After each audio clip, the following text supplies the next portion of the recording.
السلام علیکم every one, welcome back. باب نمبر 2، قسط نمبر 10۔ انسان ہوتے ہیں سیپ میں بند کیڑوں کے جیسے۔ اگر تم ڈالو چند ایک سیپ کھولتے پانی کے برتن میں تو بہت سے سیپ ایک دم پھٹ کے کھل جائیں گے، اور چند ایک تیرتے رہیں گے کچھ دیر گرم پانی کی سطح پہ، اور پھر وہ دھیرے دھیرے اپنے آپ کو کھول دیں گے۔ لیکن کچھ ایسے بھی ہوتے ہیں جو کبھی نہیں کھلتے، چاہے وہ کیسے ہی گرم پانیوں کا شکار کیوں نہ ہو جائیں۔ ریحان جے مارٹن۔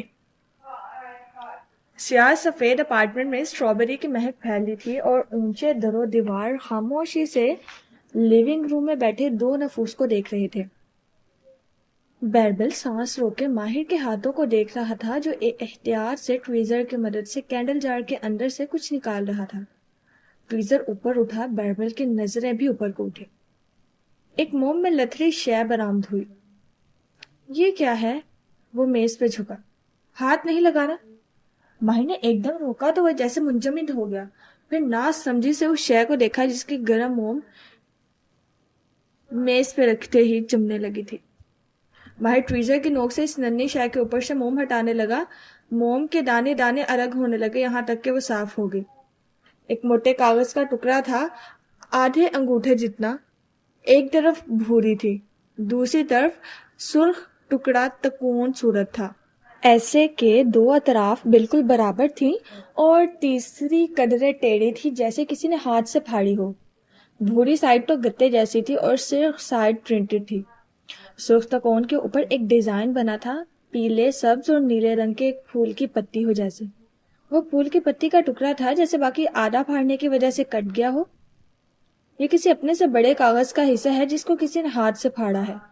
ماہر اس کو ٹویزر سے اٹھائے الٹا پلٹا کے بغور دیکھ رہا تھا۔ اس کاغذ کا دوسرا حصہ بھی ہونا چاہیے تھا۔ قدرے الجھ کے اس نے کینڈل جار میں جھانکا، موم پگھل کے شفاف نظر آ رہی تھی۔ سرے سے پہنڈے تک دوسری کوئی شے وہاں موجود نہ تھی۔ یہ تو ایک ننھا سا کاغذ کا ٹکڑا ہے جو کسی نے غلطی سے پھاڑ کے موم بتی میں گرا دیا ہے۔ اس سے کہاں ثابت ہوتا ہے کہ حلال زندہ ہے؟ بربل کے کندھے ڈھیلے ہوئے وہ پیچھے ہو کے بیٹھا۔ حلال زندہ ہے اور یہ اسی نے ڈالا ہے۔ مجھے کچن سے ایک زپ لاک بیگ لا کر دو۔ تحکم سے اشارہ کیا۔ بربل نے ایک نظر اس کی گری ہوئی بیساکھی کو دیکھا، پھر منہ میں کچھ بڑبڑا کے اٹھ کھڑا ہوا۔ کچن میں جا کے 2-3 کیبنٹس کھولے، ایک ننھا زپ لاک بیگ نکالا اور کیبنٹ کے دروازے بند کیے بنا واپس آیا۔ انداز ناراض سا تھا۔ بالفرض یہ حلال کی طرف سے ہے اور وہ زندہ ہے، تب بھی تم نے یہ بات مجھے پاکستان میں کیوں نہیں بتائی؟ ہم واپس کیوں آ گئے؟ وہ واپس صوفے پہ بیٹھے ہوئے کندرے جھنجھلا گیا۔ ماہر جواب دیے بنا ٹویزر سے اس کاغذ کے ٹکڑے کو شفاف زپ لاک بیگ میں مقید کرنے لگا۔ اس نے ابھی تک اسے ہاتھ نہیں لگایا تھا، کیونکہ سرکار نے حلال کی نقلی موت کا ثبوت مجھے بہت جلدی میں بھجوایا ہے۔ وہ مجھے لاہور سے بھیجنا چاہتا تھا، اسے کسی چیز کی جلدی تھی۔ اس نے چہرہ کینڈل پہ جھکا کے آنکھیں بند کی، پھر ایک سانس اندر کھینچی۔ وہ جیسے حلال کی خوشبو تھی، اس کے لبوں پہ مسکراہٹ آ گئی، گال میں گڑا سا بنا۔ ہم حلال کو ڈھونڈے بنا واپس کیوں آ گئے ماہر؟ کیونکہ وہ زندہ ہے اور وہ ٹھیک ہے۔ تم اتنے پر یقین کیسے ہو؟ وہ اب اکتا سا گیا تھا۔ حلال زندہ ہے اور وہ سرکار کے پاس ہے۔ اب وہ زپ لاک بیگ کو دیکھتے ہوئے کہہ رہا تھا، سرکار نے اگر اس کو مار دیا ہوتا تو وہ اتنے جوخم کر کے اس کی نقلی موت ثابت کرنے کی کوشش نہ کرتا۔ اسے حلال زندہ چاہیے، اس نے اسے کہیں چھپا رکھا ہے، لیکن برے حال میں نہیں، اچھے حال میں۔ وہ جیسے سوچ کے بول رہا تھا، اور یہ تمہیں کیسے معلوم؟ کیونکہ حلال کی جو چیزیں پولیس نے ہمیں دی ہیں، اس کا بیگ وغیرہ، وہ بہت تھوڑی سی چیزیں ہیں۔ اس کی گمشدگی کے وقت اس کے پاس بہت سی چیزیں تھیں جو کبھی نہیں ملی۔ اس کی بہت سی کینڈلز، کتابیں، اسکیچ بک، رنگین پینسلز، بوتل، کپڑے۔ حلال کے ساتھ اس کی چیزیں بھی کھو گئی تھیں۔ وہ اس کی چیزیں کیوں چرائے گا؟ تاکہ وہ چیزیں اس کو مہیا کر کے اس کو خوش رکھ سکے۔ بیربل کا ذہن کام کرنے لگا۔ ماہر نے اس بات میں سر ہلایا۔ بالکل، اس نے حلال کو کہیں بہت آرام سے رکھا ہوا ہے، اس کے پاس اس کی تمام چیزیں ہیں، لیکن اس کی نقلی موت دکھانے کے لیے سرکار نے حلال کی کچھ چیزیں اس سے لے لی ہوں گی۔ اور حلال کو اندازہ ہوگا کہ ہم تک پہنچائی جائیں گے، اس لیے اس نے کاغذ کا ٹکڑا کینڈل میں ڈال دیا۔ سرکار کو اس کا علم نہیں ہو سکا ہوگا۔ بہربل نے سمجھ کے سر ہلایا، پھر رک گیا۔ لیکن حلال نے خالی کاغذ کیوں بھیجا؟ یہ کیوں نہیں بتایا کہ وہ کہاں ہے؟ شاید وہ خود نہیں جانتی وہ کہاں ہے۔ وہ دور خلا میں دیکھ رہا تھا، ہمیں وہاں رہ کے اسے ڈھونڈنا چاہیے تھا۔ بہربل شدید بیزار ہوا۔ سرکار میرے ساتھ عرصے سے گیم کھیل رہا ہے، وہ ہمیشہ مجھ سے 2 قدم آگے رہتا ہے، میں اس کا مقابلہ نہیں کر پاتا کیونکہ میں اس کی بنائی ہوئی گیم کھیل رہا ہوں۔ زمین پہ بیٹھے ماہر فرید کے چہرے پہ یہ کہتے ہوئے زمانے بھر کا اطمینان تھا۔ کیا مطلب؟ وہ ہمیشہ جتاتا رہے گا اور میں اس کی لا حاصل تلاش میں ہمیشہ ناکام رہوں گا کیونکہ یہ کھیل اس کا بنایا ہوا ہے۔ لیکن میں اب اس کیا کھیل نہیں کھیلوں گا، میں سرکار کو نہیں ڈھونڈوں گا، اس طرح مجھے حلال کبھی نہیں ملے گی۔ پھر کیسے ملے گی؟ اب میں اپنا کھیل ترتیب دوں گا۔ ہم واپس اس لیے آ گئے تاکہ وہ یقین کر لے کہ میں حلال کی موت کو تسلیم کر چکا ہوں اور وہ ریلیکس ہو جائے۔ جب وہ ریلیکس ہوگا تو وہ کوئی غلطی کرے گا، اور اگر اس کے جنات نے اس کو بتا دیا۔ بہربل نے آنکھیں گھمائی۔ ماہر دھیرے سے مسکرایا۔ کیا تم نے دیکھا نہیں تھا کہ میں نے گھر کا دروازہ بند کرتے ہوئے اعوذ باللہ اور بسم اللہ پڑھا تھا تاکہ یہاں کہیں جانے والی جنات آگے نہ بتا سکے؟ وہ چونکا اور اس نے اس بات میں سر ہلایا۔ ویسے بھی جنات سب کچھ نہیں جانتے، نہ سب کچھ بتا سکتی ہیں، اسی لیے وہ چھپی چیزوں کی لوکیشن کبھی ٹھیک سے نہیں بتا سکتے۔ بہرحال ہم دوبارہ اس بات کا ذکر نہیں کریں گے، ہم یہی ظاہر کریں گے کہ حلال مر چکی ہے، مالک، چنگیز، شبنم، سب کے سامنے۔ تب تک میں یہ جاننے کی کوشش کروں گا کہ اس کاغذ کا کیا مطلب ہے۔ وہ زپ لاک بیگ میں مقید سرخ کاغذ کو دیکھ رہا تھا۔ اور اگر اس نے ہلال کو نقصان پہنچایا؟ نہیں، اس نے کسی وجہ سے حلال کو زندہ رکھا ہوا ہے۔ اگر مارنا ہوتا تو اس کی اصلی لاش بھیج دیتا۔ سرکار، کتنا عجیب نام ہے یہ۔ ماتھے پہ بیلٹ ڈالے بہربل بڑبڑایا۔ نہ جانے وہ خود کیسا ہوگا۔ وہ بوڑھا ہے اور اس کے سفید بال ہیں، یہ میں جانتا ہوں۔ عمر یقیناً 50 سے 60 برس کے درمیان ہوں گی۔ وہ موم بتی کے جلتے شعلے کو دیکھتے ہوئے کہہ رہا تھا۔ زیاد اور مالا ابھی ابھی سامنے سے ہٹے تھے اور نگینہ بیگم اسی طرح شل سے تخت پہ بیٹھی تھی۔ ان کا زرد چہرہ کمزور تھا اور آنکھوں تلے ہلکے تھے، پلکیں گلی تھی اور جھڑیوں ذرا بورے ہاتھوں میں کپ کپاہٹ تھی۔ چونکہ وہ بہت سخت جادو کرتا ہے، اس لیے اسے اپنی صحت کا خاص دھیان رکھنا ہوگا۔ اس عمر میں بھی وہ فٹ ہوگا، ورزش کرتا ہوگا، اچھی غذا کھاتا ہوگا۔ کالا جادو بہت سی جسمانی توانائی مانگتا ہے۔ آنسو نگینہ بیگم کی آنکھوں سے بہنے لگے۔ بے اختیار کھانسی آئی، اگلدان پہ چہرہ جھکایا تو خون کے قطرے تھوک کے ساتھ نکلے۔ اس کی کوئی فیملی نہیں ہوگی، کیونکہ ایسے انسان کا دل سخت ہوتا ہے جو دوسروں کے بچوں اور ماؤں کو مار سکتا ہے۔ اس کو کسی سے محبت نہیں ہوتی، کسی سائیکوپیتھ سیریل کلر کی طرح وہ اکیلا رہتا ہوگا۔ وہ کھانس کے سیدھی ہوئی، نڈھال چہرے سے لاؤنج کے دروازے کو دیکھا جہاں سے زیاد آ گیا تھا۔ آنسو تواتر سے بہنے لگے۔ اس کے پاس بہت پیسہ ہے، اس کے کلائنٹ اس کے مرید ہیں اور اعلیٰ عہدوں میں ہیں۔ یقیناً اس نے کہیں نہ کہیں بہت بڑا آستانہ بنا رکھا ہوگا جہاں اس کے آگے پیچھے ملازم پھرتے ہوں گے۔ اندرانی اندرانی، نگینہ بیگم کی کمزور آواز میں پکارنے لگی۔ ان کو سانس چڑھ رہا تھا۔ اس نے اپنے قریبی انسانوں کو اپنے تابع کر رکھا ہوگا، وہ اس کی مرضی کے خلاف کچھ نہیں کر سکتے ہوں گے۔ اس کا جادو ان پہ مکمل طور پر چھایا ہوگا۔ وہ کھانس کھانس کے دوہری ہو رہی تھی۔ زیاد کے کمرے کے دروازے سے کھانسنے کی آواز اندر جا رہی تھی لیکن کوئی باہر نہیں نکلا۔ سیڑھیوں کے اوپر ریلنگ سے سلطان صاحب نے جھانکا۔ نیچے تخت پہ بیٹھی نگینہ بیگم کا کھانسی سے برا حال تھا۔ انہوں نے میں سر جھٹ کر واپس اندر چلے گئے۔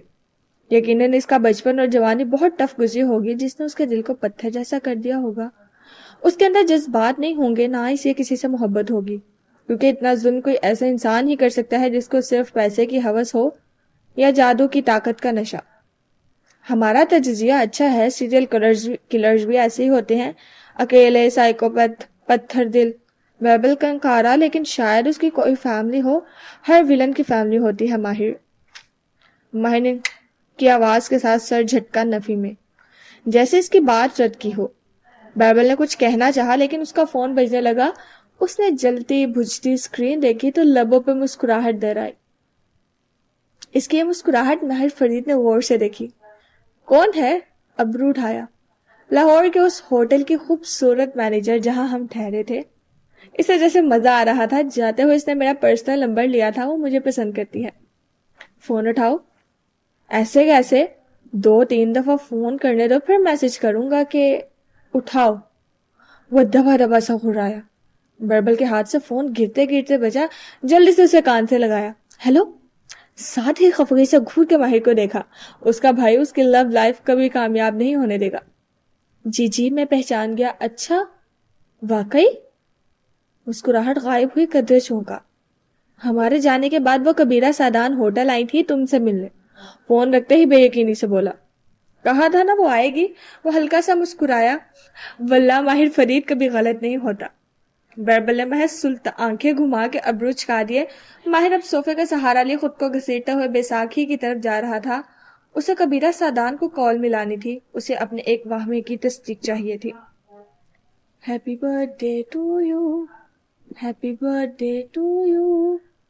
دھن اس کی سماعتوں سے ٹکرا رہی تھی. کسی سحر کے زیر اثر وہ کھینچتی ہوئی بیسمنٹ کے دروازے کی طرف بڑھ رہی تھی. آپ یہاں کیا کر رہی ہیں؟ آواز پہ کوئی فسوں سا ٹوٹا. کشمالہ مبین چونک کے مڑی. پیچھے اندرانی کھڑی تھی. اس کی گھورتی نگاہیں ہمیشہ خاموش مگر کچھ کہتی ہوئی ہوتی تھی. کشمالہ کے ماتھے پہ سلوٹیں پڑی. تم یہاں کیا کر رہی ہو؟ اس نے ابرو اٹھا کے پوچھا. انداز سخت تھا. موسیقی کی آواز اب بند ہو چکی تھی. بیسمنٹ سے کیا چاہیے آپ کو؟ اندرانی گھوم کے سامنے آئی اور دروازے کے سامنے جم کے کھڑی ہو گئی. تم کچن میں جاؤ اور اپنا کام کرو. مگر اندرانی نہیں ہلی. ڈٹائی سے دیوار بن کے کھڑی رہی. جاؤ. اس کی آواز بلند ہوئی. کشمالہ. زیاد نے راہداری کے دوسرے سرے سے اس کو پکارا. زیاد ادھر آئے. اس نے بنا مڑے آواز دی. وہ قدم قدم چلتا اس کے کندھے کے پیچھے آ کھڑا ہوا. میں بیسمنٹ دیکھنا چاہتی ہوں اور یہ راستہ روک کے کھڑی ہو گئی ہے. کیا یہ نہیں جانتی کہ میں اس کی گھر کی بہو ہوں؟ وہ سینے پہ بازو لپیٹے کھڑی بہت سکون سے زیاد سے پوچھ رہی تھی. کیا تم نہیں جانتی کہ کشمالہ اس گھر کی بہو ہے؟ زیاد نے گھور کے سے دیکھا. اندرانی کے کندھے ڈھیلے ہوئے. میں ان سے پوچھ رہی تھی کہ جیسا وہ کہہ رہی ہیں ویسے کرو. وہ برہمی سے تو بولا تو اندرانی نے سر کو خم دیا. پھر اسے گھورتے ہوئے سامنے سے ہٹ گئی. بیسمنٹ میں کاٹ کباڑ رکھا ہوتا ہے یا پرانا سامان. وہ دونوں ساتھ ساتھ سیڑھیاں اترنے لگے. آپ نے اتنا بڑا فیصلہ مجھے اعتماد میں لیے بغیر کیسے کر لیا؟ وہ جھنجھلائی ہوئی نہیں تھی. بس کچھ خفا خفا سی تھی اس کے انداز میں. تم امی کی وجہ سے یہ کر رہی ہو؟ زیاد نے سوئچ بورڈ پہ ہاتھ مارا تو مدھم بتیاں جل اٹھی. نیچے ایک لیونگ روم تھا اور سامنے چند کمرے. کچھ پرانا فرنیچر رکھا تھا جو کپڑوں سے ڈھکا ہوا تھا. ہر طرف گرد کی مہک تھی. اور اپنی وجہ سے بھی. مجھے دبئی میں جاب مل گئی ہے. پھر آپ کی امی بیمار ہیں, کینسر کے آخری سٹیج پہ ہیں. آپ ان کو اکیلا کیسے چھوڑ سکتے ہیں؟ رہ رہ کے ہسپتال کے وہ دن یاد آنے لگے جو معید اور اس نے بڑی مشکل سے کاٹے تھے. ماں کے سرہانے سے ایک پل کے لیے نہیں ہٹتے تھے. میں امی کو اکیلا نہیں چھوڑ رہا. ان کے پاس نرسنگ سٹاف ہوگا, ابو ہوں گے, ملازمائیں ہوں گی. وہ نرمی سے کہتے ہوئے دروازے کھول کھول کے اسے کمرے دکھا رہا تھا. نیچے بھی اوپر جیسے ایک پورشن بنا تھا جو خالی تھا. سوائے لاؤنج کے فرنیچر کے اس میں کچھ خاص نہ تھا. آپ کو ڈر نہیں لگتا کہ آنکھ ذرا اجھل ہو اور وہ گر جائیں؟ امی اپنا خیال رکھ سکتی ہیں. رہی تمہاری بات تو تمہیں ویسے بھی ایک نئے شہر جا کے آباد ہونا ہی ہے. کیا دبئی اور کیا مکہ, اور ہم دبئی آتے جاتے رہیں گے, ساتھ ہی تو ہے. لیکن آپ نے فیصلہ لینے سے پہلے مجھے کیوں نہیں بتایا؟ اس نے آگے جاتے زیاد کی کوہنی تھام کے اسے روکا. وہ گہری سانس لے کر اس کی طرف مڑا. اب وہ دونوں گرد سے اٹے لاؤنج میں آمنے سامنے کھڑے تھے. کچھ فیصلے گھر کے مرد نے لینے ہوتے ہیں کشمالہ, کیونکہ مرد گھر کا سربراہ ہوتا ہے. یہ فیصلہ مجھے ہی لینا تھا. نہیں زیاد, شادی شدہ لوگ فیصلے مل کر لیتے ہیں ایک ساتھ. زیاد نے دھیرے سے اس کے ہاتھ تھامے اور اس کی آنکھوں میں دیکھا. آئی ایم سوری, مجھے تمہیں بتانا چاہیے تھا. میں خوفزدہ تھا کہ تم انکار نہ کر دو, لیکن میں تمہیں مکہ میں بہت خوش رکھوں گا.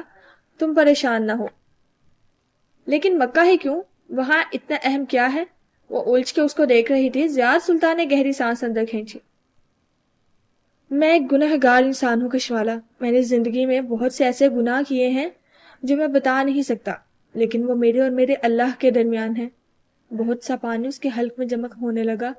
اس نے بدک تھوک نکلا. اور جب میں نے تم سے شادی کرنے کا سوچا تھا تو مجھے لگتا تھا کہ تم مجھے قبول نہیں کرو گی کیونکہ میں تمہارے قابل نہیں تھا. تب میں نے امی سے کہا تھا کہ پھر سے تھوک نکلا. وہ دعا مانگی اور ان کی دعا سے تم مجھے ملی ہو، وہ اس کی آنکھوں میں جھانکتے ہوئے کہہ رہا تھا. اور میں نے خود سے عہد کیا تھا کہ اگر تم میری زندگی میں شامل ہو گئی تو میں اپنے آپ کو بہتر بناؤں گا. میں نیک نہیں ہوں لیکن گناہ گار بھی نہیں رہوں گا، اس لیے میں مکہ جا کے اپنی نئی زندگی شروع کرنا چاہتا ہوں. وہاں اللہ کا گھر ہے، میں چاہتا ہوں میں وہاں جا کے اللہ تعالیٰ سے زندگی میں کیے تمام گناہوں کی معافی مانگوں اور ہم کوڑے کاغذ جیسی نئی زندگی کا آغاز کریں. اس کے چہرے کے تاثرات نرم پڑ چکے تھے. اس نے دھیرے سے سر ہلا دیا. زیاد نے ابھی تک اس کے ہاتھ تھام رکھے تھے. اس کا انگوٹھا زرکون کی رنگ کو چھو رہا تھا. مالا نے چہرہ جھکا کے چمکتے ہوئے زرکون کو دیکھا اور پھر اس کو. اب وہ وقت تھا بات کرنے کا، ابھی نہیں تو کبھی نہیں. یہ رنگ کہاں سے لی تھی آپ نے؟ غور سے اس کو دیکھا. زیاد خاموش ہو گیا، پھر سر جھکا دیا.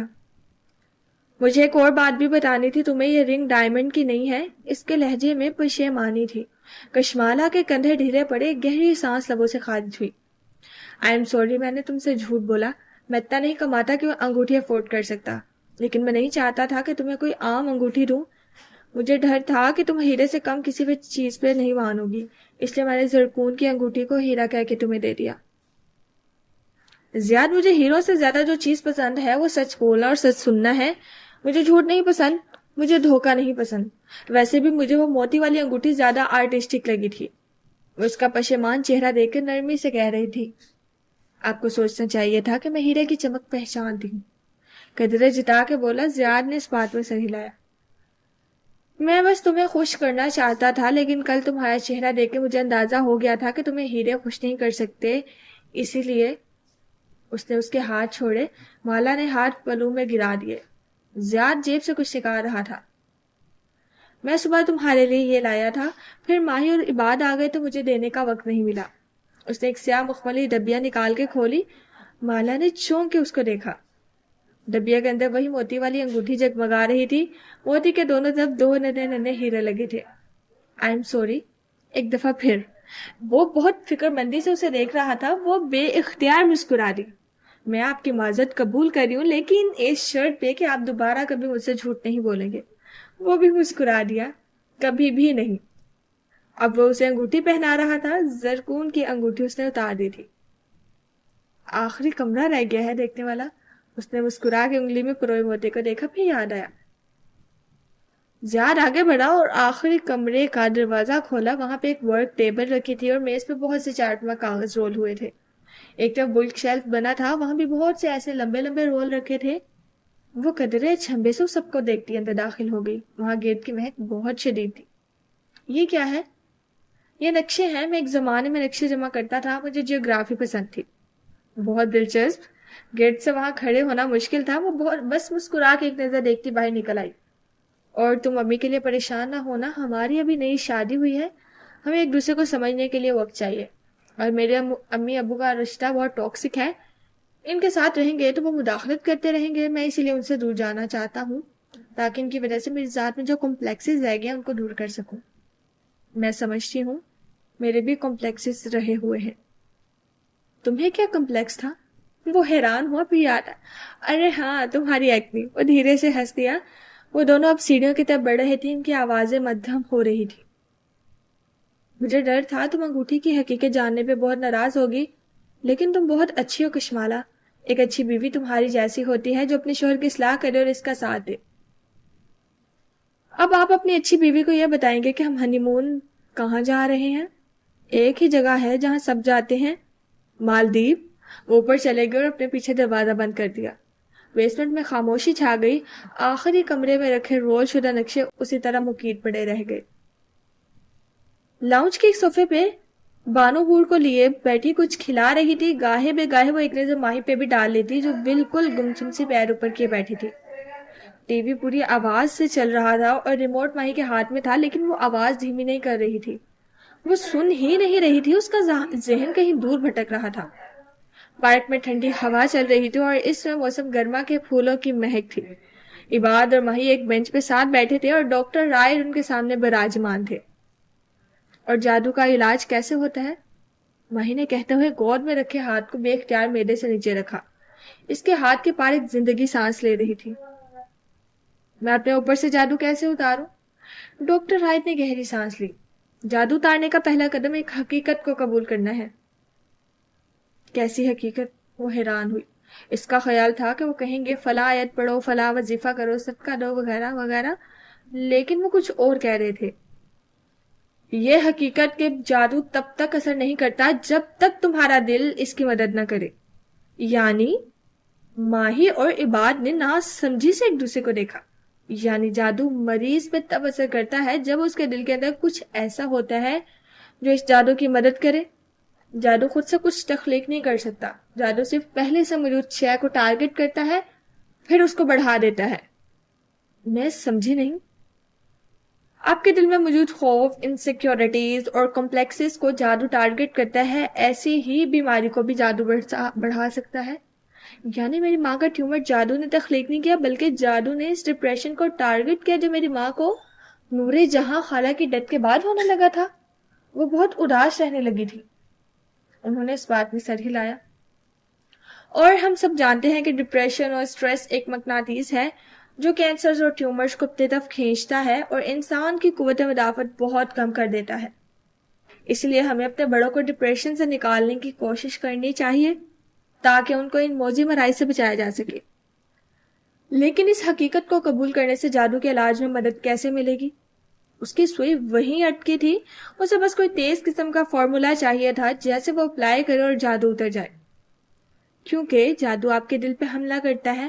آپ کو کسی پوائنٹ پہ معلوم ہو جاتا ہے کہ آپ پہ کوئی جادو کر رہا ہے اور آپ ایک دم خوف کا شکار ہو جاتے ہیں. پھر آپ ہر شے کو جادو سمجھنے لگتے ہیں. لیکن سب کچھ جادو نہیں ہوتا، بہت کچھ آپ خود کرتے ہیں. جادو تو محض ایک عدسہ ہے جو چیز کو بڑھا چڑھا کے دکھا رہا ہے. ایک ایلوین، ایک سراب. اور دوسرا سٹیپ کیا ہے؟ ہور کی کلکاری سے اس کا ارتکاز ٹوٹا. اس نے چونک کے ہاتھ میں پکڑے فون کو دیکھا. ڈاکٹر رائٹ کی کال آ رہی تھی. وہ ایک دم پیر نیچے کر کے سیدھے ہوئے بیٹھی. آپ کو کال کرنے کا وقت اب ملا ہے؟ جی بتائیے مابینا، سب خیریت ہے؟ وہ کسی لیکچر کے بعد اب جیسے فارغ ہوئے تھے. وہ جلدی سے کھنکھاری اور فون لیے کمرے کی طرف بھاگ گئی. آپ سے اتنے عرصے سے بات نہیں ہو سکی. جادو اتارنے کے لیے جو چند اسٹیپس آپ نے مجھے بتائے تھے وہ میں نے اپلائی کیے تھے اور آپ نے وہی کیا جو جادو کے اکثر مریض کرتے ہیں. چند دن قرآن دعائیں پڑھتے ہیں اور سب ٹھیک ہوتا نظر آتا ہے تو بے فکر ہو کے اس بات کو بھول بھال جاتے ہیں. اس نے ندامت سے سر جھکا لیا. کوئی نیا معاملہ ہوا ہے کیا؟ وہ نرمی سے پوچھ رہے تھے. مجھے شک ہے کہ میری بہن پہ کسی نے سحر عشق کیا ہے اور وہ اس آدمی سے شادی کر چکی ہے. کیا ایسا ممکن ہے؟ ممکن تو ہے کیونکہ سحر عشق آج کل سب سے زیادہ کیے جانے والا جادو ہے. اس کے دل کی دھڑکن مس ہوئی. آپ نے کہا تھا کہ جادو کچھ تخلیق نہیں کر سکتا. یہ تب اثر کرتا ہے جب دل میں پہلے سے اس کی مدد کرنے والے لوازمات موجود ہوں. کیا سحر عشق بھی ان لوازمات کے بغیر اثر نہیں کرتا؟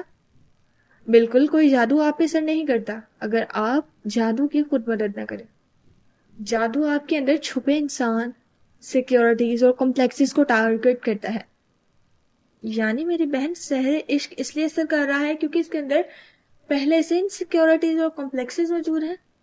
سحر عشق ان لوگوں پہ جلدی اثر کرتا ہے جن کے اندر ایک حسد بہت زیادہ ہوتی ہے.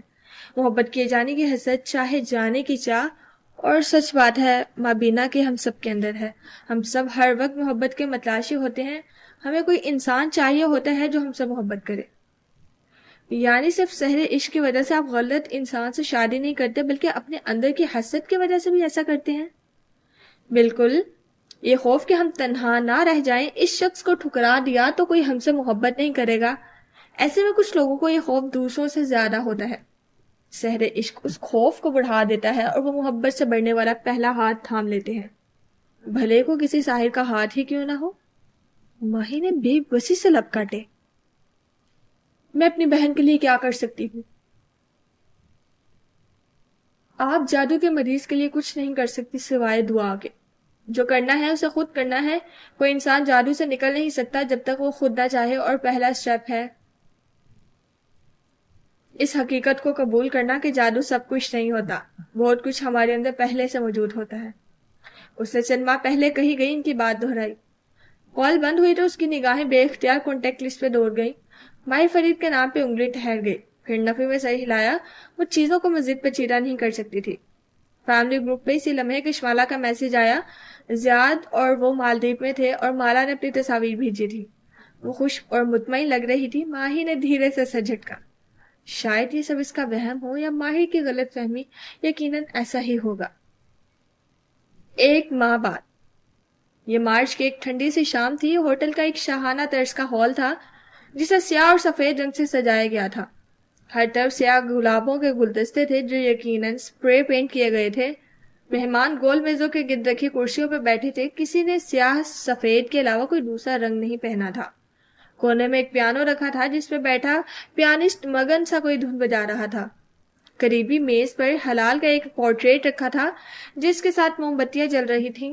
مہمان باری باری آتے اور موم بتیوں کے ساتھ اپنے حصے کے پھول رکھ کے آگے بڑھ جاتے. یہ حلال شمس الدین کی وفات کا اعلان کرنے کے لیے اس کی یاد میں منعقد کیا گیا میموریل ڈنر تھا. زارینہ موم بتیوں والی میز کے قریب کھڑی مہمانوں کو خوش آمدید کہہ رہی تھی. بنا آستین کے سیاہ مڈی ڈریس پہنے، گردن میں بہت سے سنجیدے ڈالے، وہ تحکم سے ویٹرز کو ہدایت دے رہی تھی. کھانا کھلنے میں ابھی وقت تھا. اسٹیج پہ مختلف لوگ حلال کے لیے نیک تمنات کا اظہار کر رہے تھے. کچھ مہمان سن رہے تھے، کچھ آپس میں سرگوشیوں میں گفتگو کر رہے تھے. ان میں شبنم اور بیربل بھی تھے جو ایک ستون کے ساتھ کھڑے تھے. سب مہمان آئے ہیں نا؟ بیربل نے سرگوشی میں پوچھا. جی ہاں، گزشتہ 3 برس سے استنبول میں بنایا گیا تم دونوں کا حلقہ احباب یہاں موجود ہے. ماہر کا حلقہ احباب، اس نے کھنکارنے کی تصحیح کی. میں استنبول میں بہت پہلے سے ہوں. 3 سال پہلے ماہر میرے کہنے پہ میرے لیے استنبول شفٹ ہوا تھا. اس نے بہت دفعہ کی یاد دلائی بات پھر سے دہرائی. آواز میں فخر سا تھا. استنبول منتقل ہونے کی بات وہ واحد بات تھی جو ماہر نے بنا چونچڑا کیے مان لی تھی. اچھا جو بھی ہے. شبنم نے ناک سکوڑی، پھر اسٹیج پہ جاتے ماہر کو دیکھ کے جیسے بدمزہ ہوئی. ماہر بے کو بیساکھی کے ساتھ دیکھتے کتنی عادت ہو گئی تھی کہ اب اس کے بغیر وہ ادھورا لگ رہا ہے. اسے ماہر کا اپنے پیروں پہ چلنا پسند نہیں آیا تھا. بیربل بے اختیار نگاہ اٹھا کے اسٹیج کی طرف دیکھنے لگا جہاں وہ کھڑا تھا. بیربل کے لاپرواہ حلیے کے برعکس وہ بہت دل سے ریا ہوا تھا. سیاہ شرٹ، ویسٹ اور کوٹ پہنے، فرنٹ پاکٹ میں ایک تنہا سا سفید گلاب اٹکائے، بال جل سے پیچھے کے وہ بےتاسو چہرے کے ساتھ سر جھکا کے مائک میں کھنکھارا تھا. مہمان پوری طرح سے اس طرف متوجہ ہوئے. یک شام لار، شام بخیر، اس نے آغاز کیا. حال میں خاموشی چھانے لگی. آج شام کی آخری تقریر تھی. بیربل نے البتہ تقریر سے معذرت کر لی تھی. اس سے زیادہ اداکاری نہیں ہوئی تھی. کتنے افسوس کی بات ہے. ماہر 2 سال سے حلال کو ڈھونڈ رہا تھا اور آخر میں سب بیکار گیا. شبنم نے افسوس کیا. بیربل نے بمشکل تھوک نکلا. اس نے چہرے پہ سوگواریت طاری کرنے کی کوشش کی. شکر کہ شبنم اس طرف نہیں دیکھ رہی تھی ورنہ اس کو شک ہو جاتا. تم لوگوں کو یقین ہے کہ وہ لاش اسی کی تھی؟ سرگوشی بھی ہو چونکا. عبد المالک فرید اس کے ساتھ کھڑے ہوئے تھے. ان کا سوٹ بھی سیاہ تھا، ہاتھ جیبوں میں تھے اور پتریلے چہرے پہ ایک غیر آرام دہ سا تاثر تھا. ظاہر ہے اسی کی ہے. بیربل سامنے دیکھنے لگا. مجھے یقین نہیں. تمہیں قبر کی کھدوائی کرنی چاہیے تھی، ڈی این اے کروانا تھا. بے شک میں ہمیشہ کہتا ہوں کہ وہ مر چکی ہوگی، لیکن یہ سب کچھ شیڈی سا لگ رہا ہے. وہ بڑبڑائے. بیربل نے گردن موڑ کے بڑھامی سے انہیں دیکھا. کیا چاہتے ہو تم؟ اس نے اتنی مشکل سے حلال کے مرنے پہ یقین کیا ہے. تم اس کو واپس اسے اسکوائر روبن پہ لانا چاہتے ہو. اس کو موو کو آن کرنے دو. مالک کے ماتھے کی لکیریں ڈھیلی پڑی. انہوں نے اس بات میں سر ہلایا. اب دونوں خاموشی سے اسٹیج پہ کھڑے ماہر کو دیکھنے لگے. وہ مائک میں کہہ رہا تھا. فیری ٹیلز میں کہتے تھے کہ ہر دیو کی جان ایک فاختہ میں بند ہوتی ہے. وہ اداسی سے مسکرایا. میری جان حلال میں بند تھی. وہ چلے گئی ہے تو اب زندگی میں کچھ بھی ویسا نہیں رہا. اس نے اس میز کو دیکھا جہاں حلال کا بڑا سا پورٹریٹ رکھا تھا. حلال جہاں بھی ہوگی مجھے یقین ہے کہ وہ آرام سے ہوگی، ایک بہتر جگہ پہ. اس کی نینی اس کی ایسے حفاظت کرے گی جیسے وہ دنیا میں کرتی تھی. سوگواریت سے کہتے وہ رکا اور جیسے وضاحت کی. حلال کی نینی بھی حلال کے ساتھ کھو گئی تھی. اس کی لاش بھی نہیں مل سکی. امید ہے کہ وہ حلال کے ساتھ ہوگی. نینی؟ مالک فرید نے چونک کے بیربل کو دیکھا. کون سی نینی؟ حلال کی نینی جو ہر وقت حلال کے ساتھ ہوتی تھی. لیکن تمہیں کیسے معلوم ہوگا؟ تم نے میری ماں کا ساتھ دینے سے انکار جو کر دیا تھا. بیربل ایک دم بگڑ کے بولا. مالک خاموش ہو گئے اور سامنے دیکھنے لگے. گزشتہ اکتوبر حلال 11 سال کا ہونا تھا. میں اسے کچھ گفٹ کرنا چاہتا تھا. کچھ سرخ رنگ میں، کیونکہ یہ اس کا پسندیدہ رنگ تھا، اس لیے میں کرتال میں جو ہمارے بنانے جا رہا ہوں وہ اٹکا۔ اس کی نگاہوں میں چونک جانے کا تاثر تھا، جیسے حال کے سرے پہ کچھ دیکھا ہو۔ وہ سرخ رنگ کی ہے۔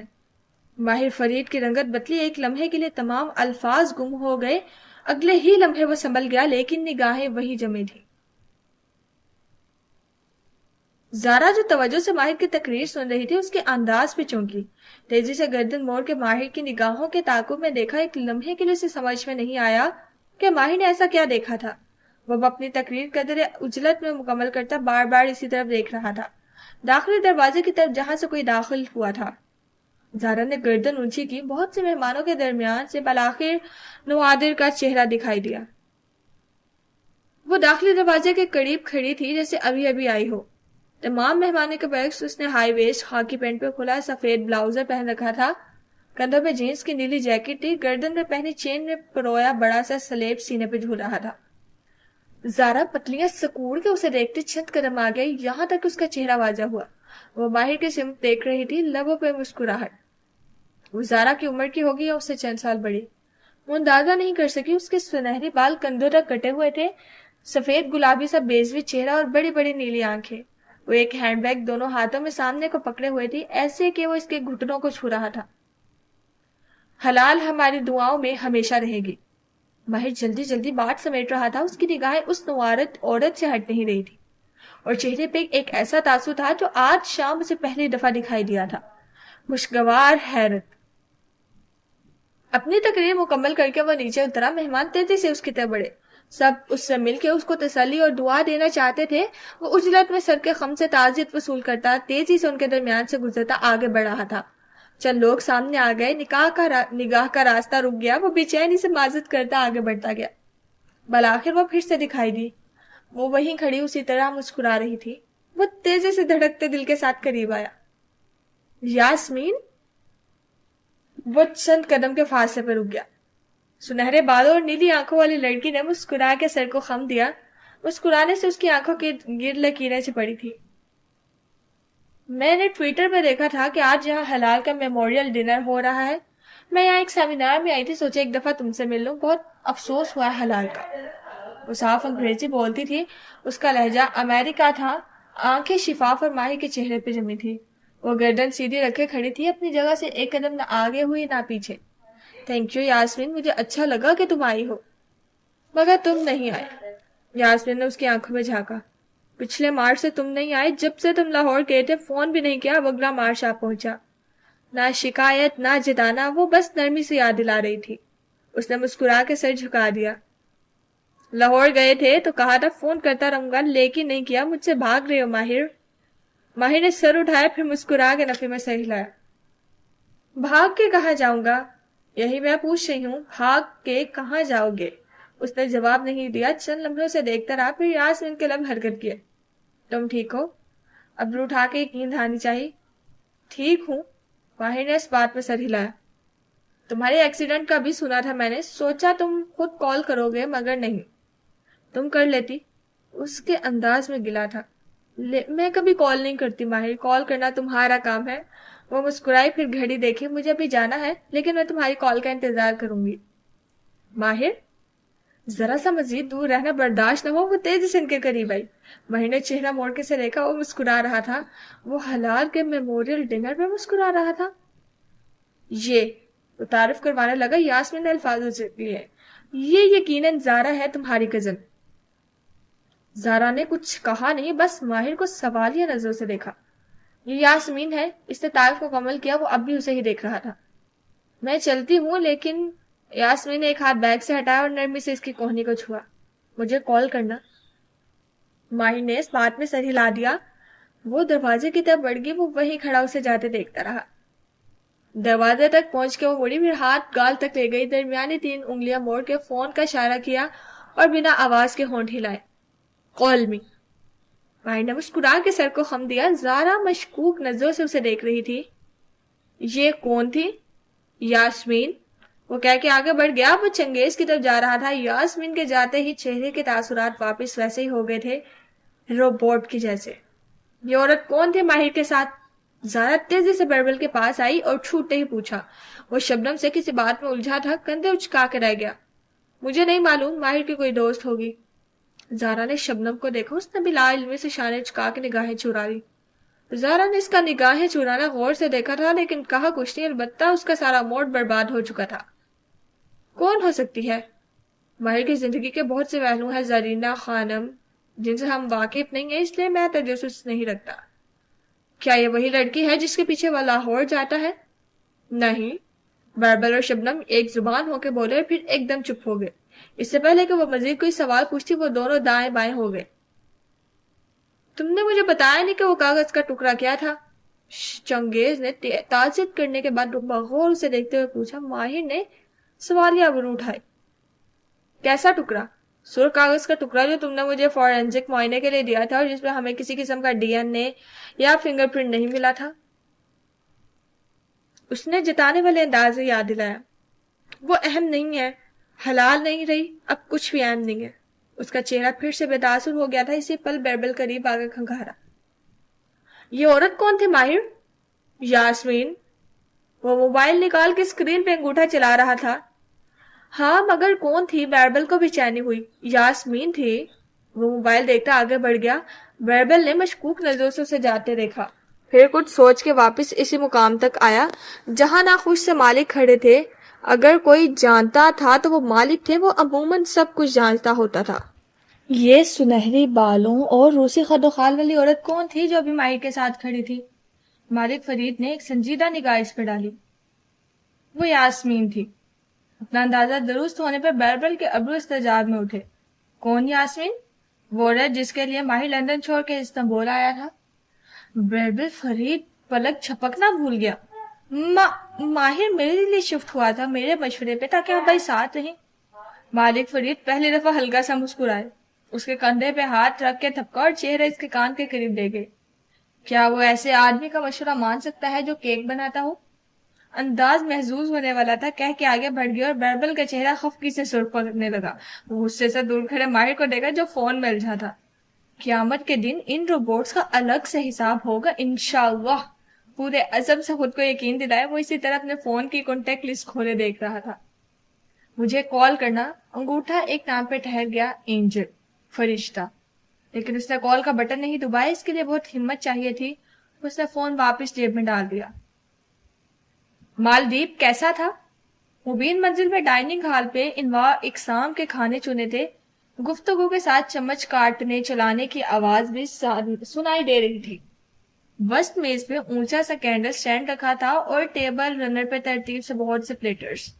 سربراہی کرسی خالی تھی اور وہ چاروں آمنے سامنے بیٹھے تھے, ایسے کہ ماہی اور معید ایک طرف تھے اور مالا زیاد دوسری جانب. بہت اچھا. وہ مسکرا کے چاولوں میں چمچ چلاتے ہوئے بولی. اس نے لمبے بال آدھے باندھ رکھے تھے. ہلکے میک اپ اور کامدار لباس میں اس کا چہرہ دمک رہا تھا. ساتھ بیٹھا زیاد بھی کرتے شلوار میں ملبوس بہت پرسکون بیٹھا تھا. اپنے پلیٹ میں باربیکیو نکال رہا تھا.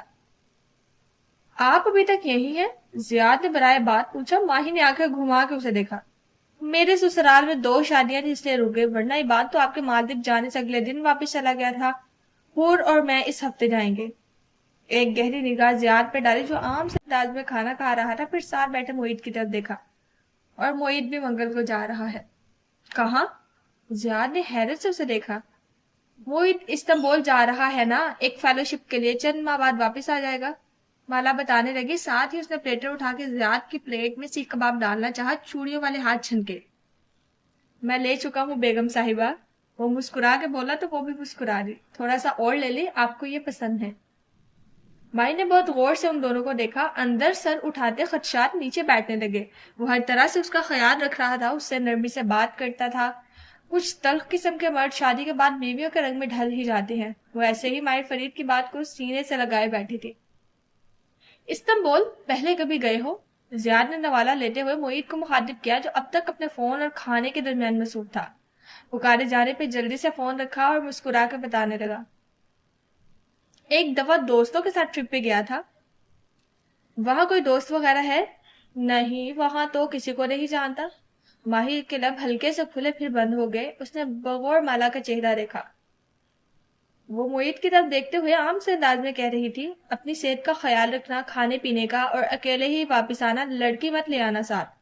انداز میں نرمی سی تنبیہات تھی۔ ماہی نے آہستہ سے گلاس اٹھایا اور گھونٹ بھرا۔ وہ شاید اسے بھول چکی تھی، اسے بھی بھلا دینا چاہیے ہے۔ ایسی بات نہیں ہے، معید چھیپ کے مسکرا دیا، پھر ایک خیال سے چونکا۔ ایک شخص کو جانتا ہوں میں استنبول میں، ہاتھ اٹھا کے جیسے سب کو یاد دلایا۔ کیف ہے نا؟ لمحے بھر کے لیے ڈائننگ ہال میں خاموشی چھا گئی، پھر زیاد نے الجھ کے مالا کو دیکھا۔ کیف؟ تمہارا ڈرائیور؟ مالا مبین نے آہستہ سے چمچ پلیٹ میں رکھا۔ جی وہ ڈرائیور نہیں تھا، وہ ایک امیر آدمی تھا جو غریب بنا ہوا تھا۔ Long story. اس کا انداز قدر تلخ ہوا۔ زیاد نے چونک کے باری باری تینوں کے چہرے دیکھے۔ یعنی وہ فراڈ تھا؟ میں نے تمہیں کہا تھا نا وہ مشکوک لگا تھا۔ فراڈ نہیں تھا وہ، ماہی ایک دم چٹک کے بولی۔ فراڈ وہ ہوتے ہیں جو غریب ہوتے ہوئے امارت کا ڈھونگ بچاتے ہیں۔ مالا کو معلوم نہیں تھا لیکن وہ ماہر فرید ہے، میرا اور عباد کا فیملی فرینڈ، اور اس نے قطر میں کئی دفعہ میری مدد کی ہے۔ اوکے کول۔ زیاد نے دھیرے سے شانے اچکائے، معید کی طرف متوجہ ہوا۔ اپنی بہن کی بات یاد رکھنا، اکیلے ہی واپس آنا۔ وہ ہلکا سا مسکرایا، پھر معید سے توبہ توبہ کرتے ہوئے کانوں کو ہاتھ لگانے لگا۔ کشمالا نے واپس چمچ کانٹا اٹھا لیا، البتہ اس کے ہاتھ قدرے سست تھے، جیسے کسی خیال نے اس کے ذہن کو بھٹکا دیا تھا۔ ماہی نے بغور اس کو دیکھا، پھر کھنکھار کے زیاد کو مخاطب کیا۔ ویسے آپ مالا کو مکہ جیسے شہر میں کیوں لے جا رہے ہیں؟ ہم مکہ شہر نہیں، مکہ صوبہ میں منتقل ہو رہے ہیں۔ منطقہ مکہ، اس کا ایک شہر ہے مکہ المکرمہ جہاں خانہ کعبہ ہے۔ ہم اسی صوبے کے ایک دوسرے شہر جدہ میں رہیں گے۔ لیکن سعودی عرب ہی کیوں؟ کہیں اسی لیے تو نہیں ہو کہ وہاں آپ کی بیوی آپ کی مرضی کی پابند ہوتی ہے، وہ سعودی عرب چھوڑ کے نہیں جا سکتی جب تک آپ کے دستخط سے ری انٹری نہ لگ جائے؟ مالا نے چونک کے اسے دیکھا۔ وہ زیاد کو دیکھتے ہوئے بہت چپتے ہوئے انداز میں پوچھ رہی تھی۔ معید بھی ہاتھ رو کے اسے دیکھنے لگا۔ زیاد کی مسکراہٹ سمٹ گئی، اس نے دھیرے سے نیپکن رکھا اور جب بولا تو آواز ہموار تھی۔ میں ان مردوں میں سے نہیں ہوں جن کو اپنی بیوی کو قید کرنے کا شوق ہوتا ہے۔ مالا جہاں آنا جانا چاہے وہ آزاد ہے۔ پھر مسکرا کے اسے دیکھا تو وہ بھی مسکرا دی، ساتھ ہی ایک گھورتی ہوئی نظر ماہی پہ ڈالی۔ ماہی جبرن مسکرائی اور شانے اچکائے۔ میں تو مذاق کر رہی تھی، لیکن میں مذاق نہیں کر رہا، اور ہم مکہ اس لیے شفٹ ہو رہے ہیں کیونکہ وہاں اللہ کا گھر ہے، وہ بابرکت زمین ہے، وہاں جا کے شاید میں ایک نیک انسان بن جاؤں۔ مسکرا کے سادگی سے بتایا اور پلیٹ کی طرف متوجہ ہوا۔ نگینا آنٹی کیسی ہیں؟ ابھی تک یہی ہیں؟ معید نے موضوع بدلا۔ جی ابو اور امی اب پاکستان میں رہیں گے، وہ دبئی نہیں جانا چاہتے۔ ویسے بھی امی کے ٹیسٹ کے ریزلٹس بہت بہتر آ رہے ہیں، انشاءاللہ وہ ٹھیک ہو جائیں گی۔ بظاہر بات ختم ہو گئی، لیکن ایک تناؤ سا تھا جو سارے ڈائننگ ہال کو اپنی لپیٹ میں لے گیا تھا۔ واپسی پہ زیاد ڈرائیو کر رہا تھا اور وہ فرنٹ سیٹ پہ بیٹھی سر جھکائے موبائل پہ کچھ دیکھ رہی تھی۔ سڑک ویران تھی اور اندھیرے کی وجہ سے موبائل کی نیلی روشنی مالا کے چہرے پہ پڑ رہی تھی۔ کندھوں کے گرد شال لپیٹے وہ مسکارے والی آنکھیں فون پہ جھکائے ہوئے تھی، کانوں میں بہت پہنے ٹاپس دمک رہے تھے۔ ماہی قدر نیگیٹو سوچتی ہے۔ زیاد کنکارا ڈرائیو کرتے ہوئے اس کی نظر سامنے سڑک پہ تھی۔ ارے نہیں، اس کی عادت ہے مذاق کرنے کی، آپ کو اس کی جلد سمجھ آ جائے گی۔ اس نے بظاہر لہجہ ہلکا پھلکا رکھا تھا، البتہ ایک بے چینی سے سر اٹھانے لگی۔ تم نے مجھے کیف کے بارے میں تفصیل سے نہیں بتایا، بس اتنا کہا کہ وہ ناقابل اعتبار سا ہے۔ میں نے اس کو اتنی اہمیت نہیں دی۔ کیا جاننا چاہتے ہیں آپ؟ وہ آرام سے پوچھ رہی تھی۔ اس نے اپنا نام غلط بتایا۔ یہ آئیڈینٹی فراڈ کہلاتا ہے، ایسے آدمی سے معید کو دور رہنا چاہیے۔ معید اپنا اچھا بڑا سمجھتا ہے، ڈونٹ وری۔ ماہر فرید، وہ سڑک کو دیکھتے ہوئے بڑبڑایا۔ میں نے یہ نام پہلے بھی سن رکھا ہے کہیں، جیسے ذہن پہ زور دیا۔ میں نے آپ کے گھر کورٹ کے کاغذات دیکھے تھے جن میں سبرینا کے والدین نے ماہر فرید کے خلاف ریسٹریننگ آرڈر لیا تھا، آپ نے اس کا نام وہی سنا ہوگا۔ زیاد نے چونک کے اسے دیکھا۔ او یس، یہ وہی ماہر فرید ہے۔ بے اختیار ماتھے کو چھوا۔ لیکن وہ تو نفسیاتی مریض تھا، پاگل خانے میں داخل رہا تھا شاید۔ کیا وہ کیف تھا؟ وہ جیسے الجھ سا گیا تھا۔ کار کو وہی تناؤ اپنی لپیٹ میں لینے لگا تو مالا نے پہلو بدلا۔ زیاد کہہ رہا تھا، وہ آدمی اتنا عرصہ تم لوگوں کے گھر میں رہتا رہا، ایسے آدمی انتہائی خطرناک۔ سبرینا کی ڈیتھ کیسے ہوئی تھی؟ اور نتیجہ اس کی توقع کے مطابق تھا۔ زیاد سلطان ایک دم خاموش ہو گیا، اس کے چہرے پہ ایک سوگوار سے تاثر ابھرا۔ کیا تم انڈرسٹینڈ کرو گی اگر میں کہوں کہ میں اس سارے میں بات نہیں کرنا چاہتا؟ یہ ایک تکلیف دہ ٹاپک ہے۔ شور۔ وہ مسکرا دی اور باہر دیکھنے لگی، پھر ایک خیال آیا۔ آنٹی کی دعا لینی تھی، آپ فارمیسی پہ رک کے لے سکیں گے؟ فارمیسی کے باہر کار روک کے زیاد نے والٹ سے کارڈ نکالا اور باہر نکل گیا۔ مالا نے ایک نظر دونوں نشستوں کے درمیان رکھی، اس کی چیزوں کو دیکھا، والٹ، موبائل، وہ سب یہیں چھوڑ گیا تھا۔ یوں ہی کچھ یاد آیا، ایک دفعہ پہلے بھی اس نے کسی کے والٹ کی تلاشی لی تھی، لیکن سعودی عرب ہی کیوں؟ کہیں اس لیے تو نہیں کہ وہاں آپ کی بیوی آپ کی مرضی کی پابند ہوتی ہے؟ اس نے ایک نظر فارمیسی کے شیشے کے بند دروازوں کو دیکھا اور دوسری نظر والٹ پہ ڈالی۔ اور وہ شوہر کی اجازت کے بغیر ملک نہیں چھوڑ سکتی؟ اس نے فون اٹھا کے روشن کیا، وہ لاک تھا۔ اس نے دھیرے سے والٹ اٹھایا اور کھولا۔ اندر چند نوٹ رکھے تھے، زیادہ کیش بہت کم رکھتا تھا، 3-4 بینک کارڈز تھے اور اس کے شناختی کارڈز۔ اف مالا، کیا کر رہی ہو؟ خود کو کوستے ہوئے اس نے والٹ واپس رکھا اور ہاتھ گود میں لیے، اسے زیاد پہ اعتبار کرنا چاہیے۔ ایک شخص کے دھوکے نے اسے ایسے ڈیمیج کیا تھا کہ اسے لگتا تھا ہر انسان دھوکہ دے گا، لیکن زیاد ایسا نہیں ہے۔ وہ اس کے ساتھ ایک نئی زندگی شروع کرنے جا رہی ہے، اسے اس پر شک نہیں کرنا چاہیے۔ ویسے بھی اب وہ آوازیں آنا بند ہو چکی تھی۔ مالدیپ جانے سے لے کر اب تک ایسا کوئی واقعہ پیش نہیں آیا تھا، اسے زیاد کی محبت پہ اعتبار کرنا چاہیے تھا۔ نگینہ بیگم تکیوں کے سہارے ٹیک لگائے بیٹھی تھی، چہرہ نفیف اور وجود لاغر ہو چکا تھا۔ سفید دوپٹہ سر پہ تھا اور تسبیح کے دانے گراتے ہوئے لب ہلا رہی تھی۔ آپ واقعی جا رہے ہو زیاد؟ وہ اداس نہیں تھی بلکہ اینک کے پیچھے سے زیاد کو گہری نظروں سے دیکھ رہی تھی۔ مالا کسی کام سے گھر سے باہر تھی اور وہ دونوں ان کے کمرے میں تنہا۔ امی مجھے مت روکیے گا، میں جانا چاہتا ہوں۔ ان کے قریب کرسی پہ آگے کو ہو کے بیٹھا، سر جھکائے کہہ رہا تھا۔ نگینہ بیگم نے پتلیاں سکوٹ کے اسے دیکھا، وہ اس کے آر پار جھانک سکتی تھی۔ یہ وہ پہلا راز نہیں ہے جو آپ نے مجھ سے رکھا ہے بیٹا۔ وہ ہلکا سا چونکا، وہ زخمی سا مسکرائی۔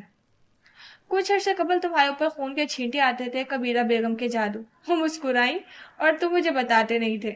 میں نہیں چاہتا تھا کہ آپ پریشان ہوں۔ غلط۔ آپ نہیں چاہتے تھے کہ میں اپنی ساری توانائیاں کبیرہ پہ صرف کر دوں اور آپ کا کام بھول جاؤں۔ زیاد کے چہرے پہ سایہ سا گزرا، اس نے آواز نیچی کی۔ میں نے کہا تھا کہ آپ اپنی دعا اور دم سے اس کو میرا بنا دیں، اس کی ماں کے ساتھ کچھ کرنے کے لیے نہیں کہا تھا۔ اس کی ماں اگر اپنے حواس میں ہوتی تو یہ شادی کبھی نہ ہوتی بیٹا۔ وہ تنفر سے مسکرائی۔ اس کی ماں کے ساتھ جو ہوا اس میں میرا قصور نہیں ہے امی۔ اس نے بے چینی سے پہلو بدلا۔ میں جاننا بھی نہیں چاہتا کہ آپ نے وہ سب کیسے کیا۔ وہ جواباً کچھ نہیں بولی، بس اس کو دیکھی گئی۔ زیاد نے بے چینی سے پہلو بدلا۔ میں اور کشمالہ مکہ جا رہے ہیں، وہاں اللہ کا گھر ہے۔ میں ہر روز اپنے گناہوں کی معافی مانگوں گا، مجھے بہت اچھی بیوی ملی ہے اور میں اس کی قدر کروں گا، ہم خوش رہیں گے جیسے آپ کے ابو اور میں خوش ہیں۔ ان کے انداز میں طنز تھا۔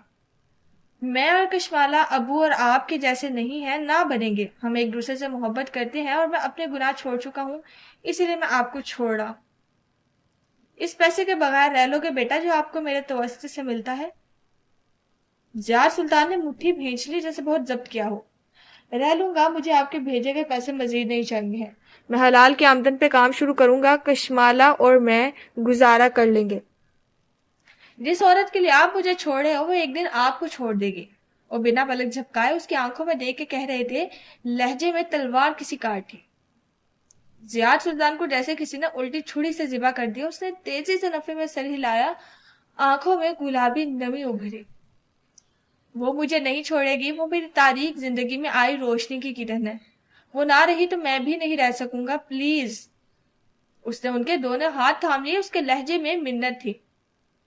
میں معافی مانگتا ہوں آپ سے سرکار، آپ کا دل دکھانے کے لیے، آپ کو چھوڑ جانے کے لیے، گناہ کی زندگی چھوڑنے کے لیے، لیکن پلیز کچھ ایسا نہ کرے جس سے میں رک جاؤں، ہمیں جانے دے۔ نگینہ بیگم نے مسکرا کے سر جھٹکا اور اس کے ہاتھوں سے اپنا چہرہ جھریوں زدہ ہاتھ علیحدہ کیا، پھر اسے زیاد کے سر پہ رکھا۔ جیسے آپ کی خوشی بیٹا۔ زیاد نے چہرہ اٹھا کے انہیں دیکھا، اس کی آنکھیں بھیگی ہوئی تھی۔ وہ مجھے کبھی نہیں چھوڑے گی، اور اگر وہ اس کی زندگی میں واپس آ گیا، الفاظ تھے یا پگھلا ہوا سیسا جو کسی نے اس کے کانوں میں انڈیلا تھا۔ زیاد دھیرے سے سیدھا ہوا، اس کی آنکھوں میں کچھ ایسا ابھرا جو پہلے وہاں نہیں تھا۔ وہ اس کے لیے کوئی اہمیت نہیں رکھتا، نہ پہلے نہ اب۔ وہ اس کے لیے مجھے کبھی نہیں چھوڑے گی، وہ ہمارا کچھ نہیں بگاڑ سکتا۔ وہ اٹھ کھڑا ہوا. نگینہ بیگم نے اس بات پہ سر ہلایا. ان کی انگلیاں تسبیح کے دانے گرا رہی تھی اور لب حرکت کر رہے تھے.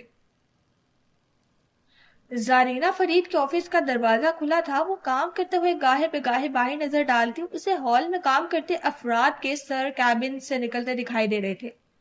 کچھ سوچ کے اٹھی اور کافی کا مگ ہاتھ میں لیے باہر نکل آئی. اس کا رخ شبنم کے ڈیسک کی جانب تھا. شبنم نے اس کو جوتوں کی آواز سنی لیکن بظاہر کام میں مصروف رہی. یہاں تک کہ زرینہ اس کے عین سامنے آ کھڑی ہوئی. ایسے کس کے ڈیسک پہ سایہ سا ہو گیا. تب اس نے چہرہ اٹھایا اور اینے کے پیچھے سے سنجیدگی سے اسے دیکھا. جی زرینہ خانم. وہ کی بورڈ پہ انگلیاں جمائے ایسے پوچھی تھی جیسے بس ایک لمحے کے لیے ٹائپنگ روکی ہو اور زرینہ جائے تو واپس شروع ہو. تم نے اس روز میرے سوال کا جواب نہیں دیا تھا. زارا میز کے کونے پہ بیٹھی اور ٹانگیں ایک دوسرے پہ جما دی. پھر کافی کا گھونٹ بڑا. شبنم نے 27 سے اس کو دیکھا جو بنا کسی سہارے کی کمر سیدھی رکھے وہاں بیٹھی تھی. اس کا فگر پرفیکٹ تھا جیسے کوئی خوبصورت مجسمہ ہو. کون سا سوال؟ البتہ پوچھا تو آواز کسی بھی قسم کی مرعوبیت سے پاک تھی. وہ یاسمین نامی عورت کون تھی؟ زارا کی تیز نظریں اسی پہ جمی تھی. شبنم نے گہری سانس لی. آپ ماہر بے سے پوچھ لیں. شبنم جب وہ اسی طرح بیٹھے بیٹھے اس کی طرف جھکی اور ٹھک سے کافی کپ میز پہ رکھا. چند قطرے باہر کو چھلکے. میں ماہر کی کزن ہوں اور تم ایک سیکرٹری ہو. اس اکانومی میں تمہارے لیے ایسی جاب بہت ضروری ہے جو تمہارے ڈالرز میں پے کرتی ہوں. لیکن میرے کہنے پہ ماہر تمہیں 1 منٹ میں دروازہ دکھا سکتا ہے. 1 منٹ میں. لمبے ناخنوں والی ہاتھ سے چٹکی بجا کے دکھائی. آپ ان کی کزن ہیں, ان سے خود پوچھ سکتی ہیں. میں سیکرٹری ہوں. ان کی باتیں میرے پاس امانت ہوتی ہیں. خیانت نہیں کر سکتی. جیسے تمہاری مرضی. وہ واپس سیدھی ہوئی اور مسکرا کے کھڑی ہو گئی. اس کی مسکراہٹ میں کچھ تھا جو شبنم کو غیر آرامدہ کر گیا. اس نے پہلو بدلا. زارا اب اپنے آفس کی طرف جا رہی تھی. شبنم سر جھٹک کے کام کرنے لگی. زارا اس کا کیا بگاڑ لے گی؟ تم کبھی مجھے چھوڑ کے تو نہیں چلی جاؤ گی؟ وہ جہاز کی کھڑکی سے باہر پھیلے بادل دیکھ رہی تھی. سفید کاٹن کینڈی جیسے بادل جو چھوتے ہی ہتھیلی پہ گھل جائیں. اس کے سوال پہ وہ چونکی. چہرہ موڑ کے اسے دیکھا. زیاد سیٹ کی پشت سے ٹیک لگائے اداسی سے اسے دیکھتے ہوئے پوچھ رہا تھا. اس کے انداز میں بچوں کی سی بے بسی تھی. خوف تھا. امید تھی. مالا مسکرا دی. یہ کیسا سوال ہے؟ بتاؤ نا, تم مجھے چھوڑو گی تو نہیں؟ میں اتنی آسانی سے کسی کو نہیں چھوڑتی. نہ میں دشمن بناتی ہوں, لیکن اگر بنا لوں تو پھر اس دشمنی کو آخری حد تک پہنچاتی ہوں. وہ دھیرے سے ہنس دیا. یعنی تمہیں ناراض کرنا بھی مشکل ہے اور منانا بھی. ویسے کس بات پہ تم دوستی کو دشمنی میں بدلتی ہو؟ آپ جان جائیں گے. وہ مسکرا کے باہر دیکھنے لگی. اس نے کس کے اونچی پونی باندھ رکھی تھی جو چہرہ موڑنے سے دائیں بائیں جھوکتی تھی. تمہارا سب سے بڑا خواب کیا ہے؟ وہ پوچھنے لگا. آپ کا سب سے بڑا خواب کیا ہے؟ اس نے الٹا سوال کیا. یہی کہ میری ایک بیوی ہو. مسکرا کے محبت سے اسے دیکھا. ایسی بیوی جس سے میں محبت کرتا ہوں, جس کے آنے سے میری زندگی بدل جائے اور میں ایک اچھے انسان بن جاؤں. یہ میرا سب سے بڑا خواب ہے. اور تمہارا؟ وہ مسکرا دی. اسے سوچنے کی ضرورت نہ تھی. یہی کہ میں دنیا بھر کا سفر کروں. ایک بیک پیک ہو کندھے پہ. نہ کوئی کام ہو نہ کوئی فکر. میں جوگرز کے تسمے کسوں اور اپنے قدموں پہ چلتے ہوئے دنیا کو ایکسپلور کروں. ایک ملک سے دوسرے ملک. وہ باہر پھیلی روئی کے گالوں کو دیکھتے ہوئے کہہ رہی تھی. پھر کسی خوبصورت مقام پہ پہنچوں تو کندھے سے بیگ پیک اتاروں, وہاں اپنا ایزل کینوس سیٹ کروں اور ساتھ گرما گرم کافی مل جائے. پھر میں وہیں بیٹھ کے ڈھلتے سورج کے ساتھ اس منظر کو پینٹ کروں. وہ منظر کوئی بھی ہو سکتا ہے. کوئی پر رونق اسٹریٹ, کسی پہاڑ کی چوٹی. بس مجھے دنیا گھومنے کا شوق ہے, نئے نئے شہر دیکھنے کا. اس کی آنکھوں میں چمک تھی اور ایک لٹ پونی سے نکل کے گال کو چھو رہی تھی. اسے یاد آیا کہ کیسے ایک آدمی کا رشتہ صرف اس لیے قبول کرنے کو تیار تھی کہ وہ بہت سے ملکوں کا سفر کرتا ہے. حالانکہ وہ ایسا گھٹیا آدمی تھا جس نے اس کے چہرے کے دانوں کو نشانہ بنایا تھا. ایسے آدمی کے ساتھ وہ 1 منٹ نہ رہ سکتی کہ جا کے دنیا گھومنا. وہ مسکرا کے باہر دیکھنے لگی. اسے دنیا گھومنے کا شوق تھا اور سوریا سے وہ سفر شروع ہو رہا تھا. اس کے ساتھ اس کا شوہر تھا جو اس کا من پسند تھا, اور وہ اپنے شوہر کی محبت تھی. وہ خود مختار تھی. زندگی کے تمام ٹراماز پیچھے رہ گئے تھے. وہ بالآخر ایک نئی زندگی شروع کرنے جا رہی تھی جو... ویسے تمہارے چہرے پہ پمپل نکل رہے ہیں. اس کی آواز نے کشمالہ مبین کے خیالوں کا ارتکاز توڑا. اس نے چونک کے زیاد کو دیکھا, پھر سامنے سیٹ کے پشت سے لگی بجھی ہوئی اسکرین کو جس میں اس کا عکس دکھائی دے رہا تھا. دائیں گال میں ننے ننے سے دو دانے نکلے ہوئے تھے. اس کی رنگت میں کچھ بدلا تھا جو زیاد ایک دم سمجھا. سوری، میرا مطلب تمہارا دل دکھانا نہیں تھا. میں اس لیے بتا رہا ہوں تاکہ تم ان کو ٹریٹ کر لو اور یہ بڑھ نہ جائے، کیونکہ یہ تمہارا کمپلیکس رہے ہیں. اگر یہ دوبارہ نکل آئے تو تمہاری شخصیت ڈیمیج ہو جائے گی. اس نے سادگی سے کہتے ہوئے ایک میگزین اٹھا لیا. دانے تو نکلتے رہتے ہیں، میں ان سے پریشان نہیں ہوتی، لیکن اس کی آواز کمزور تھی، اس میں خوف کا عنصر غالب تھا. تم ٹھیک کہہ رہی ہو، مجھے یہ نہیں کہنا چاہیے تھا. بس تم میری اصلاح کرتی رہنا. جہاں میں غلط ہوں مجھے محبت سے بدلنے کی کوشش کرنا. میری طرز کلامی کی عادت تمہاری محبت سے دور ہو جائے گی، کیونکہ محبت ہی انسان کو ہیل کرتی ہے. وہ دھیرے سے مسکرا دی، لیکن اس دفعہ اس کی مسکراہٹ قدرے پھیکی تھی. اس نے پھر سے سیاہ اسکرین میں اپنا عکس دیکھا. ایک خوف سا حلق میں گرے لگانے لگا. شبنم اپنے ڈیسک پہ بیٹھی کی بورڈ پہ کھٹا کھٹ ٹائپ کر رہی تھی. جیسے انٹر کام بجا. اندر آؤ، ماہر کی رکھائی بھری آواز سنائی دی. اس چونکہ اسے ماہر کی روزمرہ کی ڈانٹ اور اصل ڈانٹ کا فرق معلوم تھا. اس نے ایسا کیا کیا تھا؟ وہ الجھتی ہوئی کھڑی تھی اور ذہن میں آج کے کرنے کے تمام کاموں کی فہرست کو دہراتے ہوئے کانفرنس روم کے دروازے تک آئی. دروازہ کھلا تو ٹھٹک گئی. زارا اس کے ساتھ کانفرنس ٹیبل پہ بیٹھی تھی. اس کے لبوں پہ مسکراہٹ تھی. شبنم کا ماتھا ٹھنکا. شبنم، تم نے وہ مجھے اسکیچز کیوں نہیں دکھائے جو زارا نے تمہیں دیے تھے؟ کون سے اسکیچز؟ تمہاری یادداشت کو کیا ہوتا جا رہا ہے؟ وہی اسکیچز جو ہمارے سینئر ایسوسیٹس نے میرے فیڈ بیک کے لیے زارا کو بھیجے تھے. زارا نے تمہیں یہ اسکیچز 3 دن پہلے دیے تھے. بگڑے لہجے میں کہتے ہوئے اس نے ایک فائل سامنے کی. آج میرے پوچھنے پہ زارا ان کو دوبارہ پرنٹ کر کے لائی ہے کیونکہ تم مجھے دینا بھول گئی تھی. شبنم نے چونک کے زارا کو دیکھا. مگر زارا خانم نے اٹس اوکے ماہر، شاید میں اسے ای میل کرنا بھول گئی ہوں گی. وہ ایک دم ہمدردی سے بولی، جیسے اس کے ڈانٹنے میں پریشان ہو گئی ہو اور اب اسے ڈانٹ سے بچانا چاہتی ہو. تم کیسے بھول سکتی ہو؟ تم آج تک کچھ بھولی ہو؟ الٹا اس پہ خفا ہوا. پھر شبنم کو گھور کے دیکھا. کیا میں نے جانتا ہے شبنم کو باتیں کروا لو بس، نقصان تو میرا ہو رہا ہے. یہ تمہاری دوسری اسٹرائک ہے. تیسری پہ تم جانتی ہو کہ دروازہ کس طرف ہوتا ہے. سوری سر، غلطی میری ہے. زارینہ خانم نے مجھے بتایا تھا، میں ہی بھول گئی. اس نے سر جھکا کے کہا. چہرہ سرخ ہو رہا تھا. پھر ایک خاموش مگر ملامت نظر زارا پہ ڈالی اور چپ چاپ وہاں سے چلی آئی. چند گھنٹے گزرے اور کھڑکیوں کے باہر پھیلے استنبول پہ شام اتر آئی تو زارا کے دروازے پہ دستک ہوئی. اس نے لیپ ٹاپ سے چہرہ اٹھا کے دیکھا. پھر چوکٹ میں کھڑی شبنم کو دیکھ کے ہونٹوں پہ مسکراہٹ. زارا نے پیچھے کو ٹیک لگا لی اور اسے آنے کا اشارہ کیا. اس کا نام یاسمین ہے. وہ ہاف امریکن ہاف روسی ہے. وہ قدم قدم چلتی سامنے آئی تو چہرے پہ ندامت تھی اور دل پہ بوجھ. رسکی روسی، بہت دلچسپ. آگے؟ زارا باہم انگلیاں پھنسائے کرسی کو ہلکا ہلکا سا دائیں بائیں جھلا رہی تھی. میں نہیں جانتی ان کی کیا لگتی ہے، لیکن پچھلے سال مارچ سے اب تک وہ اس سے نہیں ملے، یعنی جب سے وہ لاہور گئے ہیں. پہلے کتنا ملتا تھا اس سے؟ ہر جمعے کو.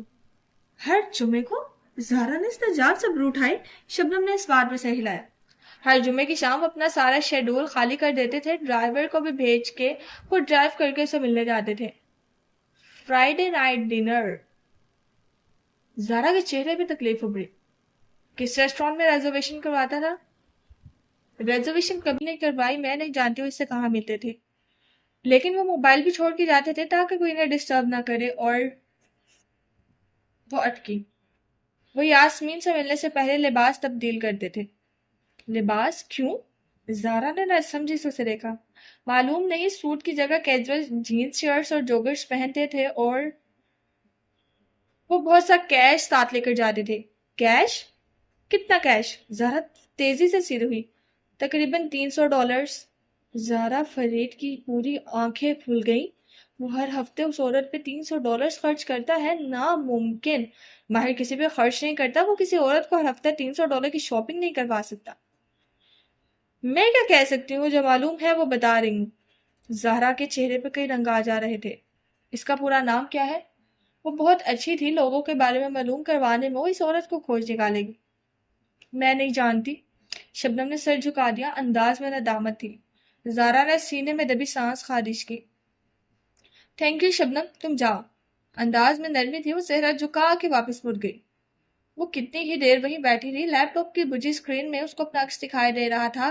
بظاہر اس کے بلدار بال بہت نفاست سے بلو ڈرائی کر کے کندھوں پہ سیٹ کیے گئے تھے، لیکن وہ دیکھ سکتی تھی کہ چند ایک بال جڑوں سے سفید ہو رہے تھے.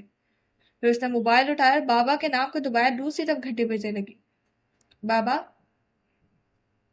میں تھک گئی ہوں، واپس آنا چاہتی ہوں. کیا فریڈ ہولڈنگ میں میرے لیے جگہ ہوگی؟ ایک آنسو اس کی آنکھ سے ٹوٹ کے گرا اور چہرے پہ لڑک گیا.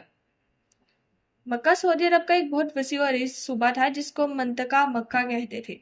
اس کا کیپٹل شہر مکہ المکرمہ تھا جو خانہ کعبہ یعنی مسجد الحرام کی وجہ سے تمام مسلمانوں کے لیے ایک الگ مقام رکھتا تھا. منطقہ مکہ کا دوسرا اہم شہر ہے جدہ تھا جو اس ملک کا کمرشل سینٹر تھا. اس پورے علاقے کو حجاز بھی کہا جاتا تھا. جدہ حجاز کا ایک نسبتاً ماڈرن شہر تھا جو اپنی خوبصورت مساجد، بوتیک، کیفے اور واٹر فرنٹس کے لیے جانا جاتا تھا. یہاں اکثریت غیر ملکیوں کی تھی.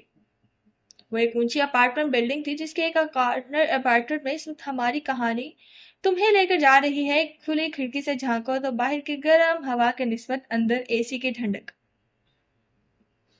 اپارٹمنٹ خالی خالی سا تھا. کھڑکیوں کے آگے پردے یا بلائنڈز ندارت تھے. فریج اور الیکٹرانکس موجود تھی اور تھوڑا بہت فرنیچر بھی. باقی بہت کچھ باکسز میں پیک تھا. کچھ بیگز کھلے رکھے تھے. باکسز کو دیکھ کے اندازہ ہوتا تھا کہ ان میں موجود سامان ابھی اسی شہر سے خریدا گیا ہے، جبکہ بیگز والا سامان پاکستان سے آیا تھا. اس قیمت پہ ایسے اپارٹمنٹ ہمیں پورے جدہ میں نہ ملتا. اچھی جگہ ڈھونڈی ہے تم نے. زیاد لیونگ روم کے گلاس وال کے سامنے کرسی ڈالے بیٹھا، اینک لگائے کچھ ٹائپ کر رہا تھا. دفتن ہاتھ دھو کے ستائشی نظروں سے اسے دیکھا جو کچن کاؤنٹر ٹاپ پہ ایک باکس رکھ رہی تھی. صرف تعریف مت کرے، میرے ساتھ کام بھی کروائیں. وہ بالوں کی اونچی پونی باندھے، ٹراؤزر پہ کھلی ٹی شرٹ پہنے کام میں مصروف دکھائی دے رہی تھی. رخسار کے دانے قریباً غائب ہو چکے رہے. یہ عورتوں کے کرنے کے کام ہے. وہ مسکرا کے لیپ ٹاپ پہ جھک گیا. یہ میاں بیوی کے ساتھ کرنے کے کام ہوتے ہیں. وہ خفقی سے اونچی آواز میں کہا تو زیاد نے گہری سانس لے کر لیپ ٹاپ رکھ دیا. پھر قدم قدم چلتا کچن تک آیا. بتائے بیگم صاحبہ، کیا کام ہے آپ کو؟ مالا نے پلٹ کے دیکھا. وہ ہار مان کے آن کھڑا ہوا تھا. وہ مسکرا دی. میرے ساتھ کچن کی سیٹنگ کروائیں. پھر اسے کچھ یاد آیا. آج ہم نے اپارٹمنٹ کا اگلے 6 ماہ کا کرایہ جمع کروانا تھا. انہوں نے اپارٹمنٹ سیکیورٹی اور 1 ماہ کا کرایہ ادا کر دیا تھا. مزید کے لیے زیاد نے وقت مانگ دیا تھا. ہاں، میں ارینج کر لوں گا. زیاد کے چہرے پہ سایہ سا لہرایا. وہ پھیکا سا مسکرایا. باکس سے ببل ریپ میں لپٹے برتن نکالتے ہوئے مالا نے ایک نظر سے دیکھا. میرے پاس میری سیونگز ہیں، ڈالرز، ڈائمنڈز. ہم اس میں سے نہیں کشوالا. اسے سختی سے روک دیا. میں گھر کا مرد ہوں. یہ میرے کرنے کے کام ہیں. میں کرایہ پے کر دوں گا. میاں بیوی کا پیسہ سانجھا ہوتا ہے. بعد میں آپ مجھے واپس کر دینا. نہیں، میں ان مردوں میں سے نہیں بننا چاہتا جو بیویوں سے پیسے لیتے ہیں. نرمی سے مسکرا کے بولا اور اس کے ساتھ آ کھڑا ہوا. وہ ببل ریپ میں لپٹے برتن کاؤنٹر ٹاپ پہ رکھ رہی تھی. وہ ایک ایک کے ببل ریپ احتیاط سے اتارنے لگا. پتا ہے، ماں کہتی تھی کہ برتن کے اوپر. والا مسکراتی ہوئی سے کوئی پرانی بات بتا رہی تھی. آخر میں خود سے ہنس دی. جب وہ ہنسی تو وہ میں بھی اچھے سے دیکھے گیا. وہ ہنستے ہوئے سر جھکا کے لبوں پہ مٹھی رکھتی تھی. یہ اس کا اپنا ایک انداز تھا. تم کتنی اچھی ہو کشمالا. اس کی آواز میں یاسیت تھی. مجھے لگتا ہے میں تمہارے قابل نہیں تھا. ابھی تک میں نے تمہارے لیے کچھ بھی نہیں کیا. ایسے کیوں کہہ رہی ہیں؟ اس نے حیرت سے زیاد کو دیکھا. پھر سنگ تک آئے اور نل کھولا. زیاد نے بےچارگی سے کندھے اچکائے. مجھے مائی کی بہت یاد آتی ہے. میں تمہارے گھر والوں سے دور لے آؤں، ایسے بیاباں میں جہاں تمہارا کوئی رشتہ دار، کوئی دوست نہیں. تم میری مرضی کے بنا اس وقت سے نکل نہیں سکتی. تمہیں اپنا آپ میرے ساتھ قید تو محسوس نہیں ہوتا؟ وہ جیسے پریشان تھا، نادم تھا، بہت سا گل تھا جو بار بار کندھوں پہ حاوی ہونے لگا. نہیں زیاد، ایسی بات نہیں ہے. وہ نرمی سے کہتے ہوئے نل کی دھار سے بوتل دھو رہی تھی. یعنی تمہیں میری نیت پہ شک نہیں ہے کہ میں جان بوجھ کے تمہیں ایسی جگہ لے آیا ہوں جہاں تمہارا اپنا کوئی بھی نہیں؟ یہ سچ نہیں ہے. کیا کہ تمہیں میری نیت پہ شک نہیں ہے؟ بغور اسے دیکھ کے اپنا سوال دہرایا. مالا دھیرے سے ہنس دی. نہیں، یہ سچ نہیں ہے کہ یہاں کوئی میرا اپنا نہیں ہے. زیاد جو فریج کی طرف بڑھ رہا تھا ایک دم ٹھہر گیا. قدم پتھر ہو گئے. ساری دنیا ٹھہر گئی. اس نے پلٹ کر ناسمجھی سے اسے دیکھا.